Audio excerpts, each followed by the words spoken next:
Todd Chrisley has returned to prison, but he brought back out a friend with whom he was in there.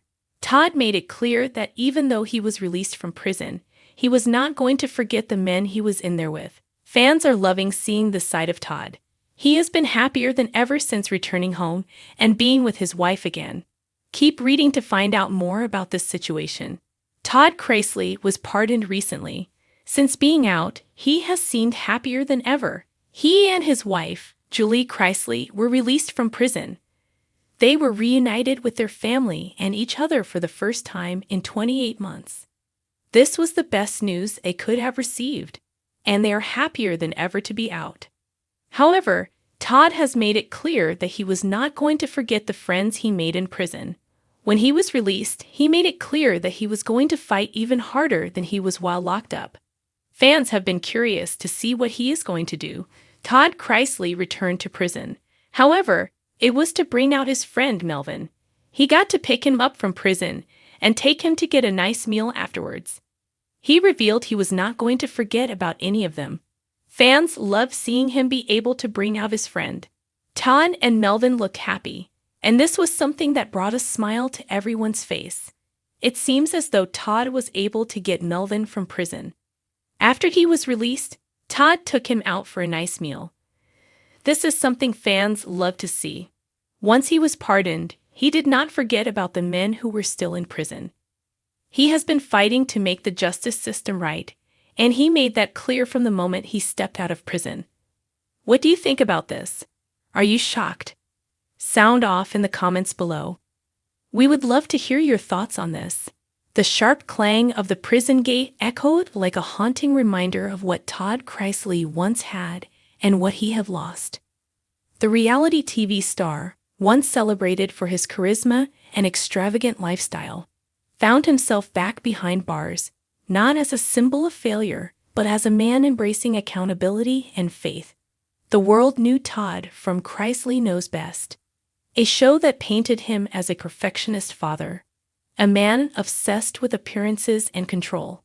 But now, stripped of luxury, Todd had become something entirely different, a man determined to make meaning from his mistakes. A return marked by reflection. Todd returned to the facility. There was no paparazzi, no flash of cameras. The silence felt heavier this time. The last time he walked through these corridors, he had been defiant, clinging to the idea that justice would bend in his favor. This time he came with a lowered head and a softened heart. He had spent months outside due to health evaluations and legal appeals. Yet, as the appeals waned and the hope of early release faded, Todd made a decision few expected: to return voluntarily, to finish what he had started, and to walk his talk about redemption. He carried with him a small, worn Bible and a photo of his family. To him, these weren't symbols of guilt or loss, but reminders of grace. Prison wasn't just a place of confinement. It had become his church, his confessional, and his classroom. The friend who never left. In the midst of his first sentence, Todd had befriended a quiet man named Marcus, a mechanic from Alabama serving time for fraud. Marcus had lost everything too: his home, his wife, and his reputation. But Todd saw something in him, something familiar, pride wrapped in regret. They had spent hours talking in the prison yard, discussing family, forgiveness, and the crushing pressure of living double lives. Todd became Marcus's listener, and Marcus became his anchor. Together, they built a small fellowship of inmates who prayed every morning, shared meals, and worked on rebuilding their faith from the ruins of their past. When Todd left the first time, Marcus was still there. Many said the group would dissolve without him, but it didn't. Marcus kept it alive, using Todd's words, "We rise by lifting others." Now, with Todd's return, there was no awkwardness between them. Instead, Marcus greeted him with a calm smile and a simple nod. "We kept your spot." Those words hit Todd harder than any punishment. Inside the walls of redemption, life behind bars is stripped of vanity. There are no suits, no microphones, no cameras. Yet Todd found a strange comfort in that simplicity. The guards noticed a change in him too, less entitled, more grounded. He began volunteering for mentorship sessions, helping younger inmates learn literacy and financial responsibility. He also returned to leading the prayer group, not as a preacher, but as a fellow traveler on a difficult road.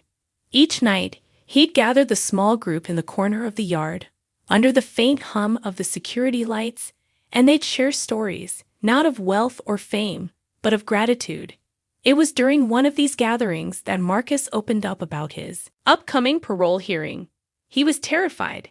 After years behind bars, freedom seemed like a foreign concept. Todd, instead of offering false hope, encouraged him to focus on what he could control: his heart, his choices, his discipline. "You don't leave prison by walking through a door," Todd once told him. "You leave it when you decide to forgive yourself the power of influence even in confinement." Todd's influence stretched far beyond the prison walls. Letters poured in from fans, supporters, and critics alike. Some wrote to shame him, others wrote to thank him. Many spoke about how his honesty, the cracks in his image, made them feel less alone in their own failures. The prison chaplain noticed how Todd's words affected others. Soon, Todd was asked to assist with weekly counseling sessions. There, he didn't talk about celebrity life or injustice. He talked about humility, the kind that comes from sleeping on a thin mattress and realizing that your worth isn't measured in what you own. Each day, Todd wrote in his small journal entries filled with reflections, prayers, and letters to his family.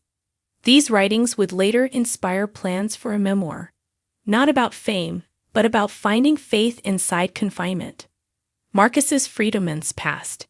The seasons changed, and then came the day, Marcus's parole hearing. The tension in the air was thick. Todd, though still confined, felt like he was standing on trial himself. Marcus had spent years fighting for his second chance. When the decision finally came through, parole granted, the entire group erupted into quiet joy. Marcus wept, not out of triumph, but relief. He was going home. The night before Marcus's release, Todd sat with him in the yard. The two didn't need to speak much. They both knew the meaning of that moment. Todd handed Marcus his journal, the one he'd been writing in since his first sentence. Inside the front cover, he had written, "When you walk out, don't look back. The gate only opens one way." For where Marcus hesitated, tears welling in his eyes. He promised to carry the message, not as a debt, but as a purpose. The day Marcus walked free, the morning air was cold. The fog hung low, blurring the razor wire. As Marcus walked toward the exit, Todd stood by the board window, watching. He didn't feel envy. He felt peace. In that moment, it wasn't about freedom for himself. It was about knowing he had helped someone else find it. When Marcus finally stepped outside, the first thing he did was send a letter. One that arrived weeks later in Todd's cell. It read, "I kept your words, brother. I got a job at a repair shop. I talked to kids about choices. You brought me out, not just from here, but from the darkness I built around myself. Don't ever think your time here was wasted. You changed more lives than you know." Todd folded the letter and pressed it against his heart. It wasn't the world's forgiveness he needed anymore. It was this. This proof that even in the lowest place, good could still grow. A different kind of fame. While tabloids speculated about Todd's return to prison, the reality was far more human than sensational. Behind the headlines of downfall and disgrace was a man discovering that leadership isn't about control. It's about compassion. Prison had become a place where he found truth stripped of pretense. Gone were the designer clothes and rehearsed sound bites. In their place stood a man learning to live with gratitude, faith, and service. When family visited, Savannah, Grayson, and Nanny Faye, they saw not a broken man, but a humbled one. Todd no longer talked about television deals or fame. He talked about forgiveness, rebuilding, and the small miracles of daily life. Savannah, though still struggling with her parents' incarceration, began to notice that her father's transformation wasn't a show. It was real. A quiet legacy month turned into a year. Todd's sentence would eventually end, but he no longer saw that as the finish line. His work was already unfolding beyond the prison walls, through the lives of those he had touched.